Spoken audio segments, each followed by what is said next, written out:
Hey there, today I have this ozone generator and I'm going to show you guys how it works and more on why I'm outside in just a minute.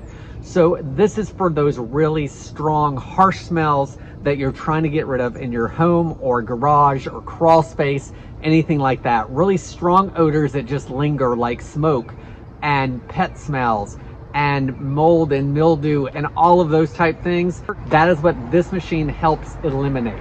This comes with a power cord that detaches from the machine for easy storage. It comes with a detailed instruction manual on how to use it, which is not very difficult. And it also comes with this do not enter sign, because when using this product, there should not be any people, pets, or plants anywhere near where it's being used, and that's because it does generate ozone, which is not healthy for us to breathe in.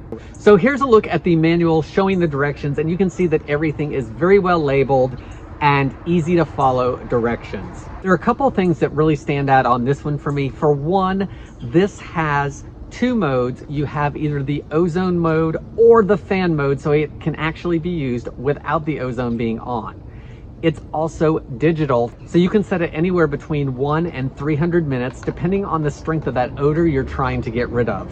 After the cycle, it actually will turn off the ozone and still run the fan for another 10 minutes before shutting off, which is a nice way to continually circulate the air. But it's also important to remember to air out the room or car or wherever it is that you're trying to get rid of these odors, and allow that fresh air to circulate back through that area to dissipate the rest of the ozone. I think this is a great option to try when you have those lingering, strong odors that you just can't get rid of any other way. I hope this helps you decide if this is a good product for you.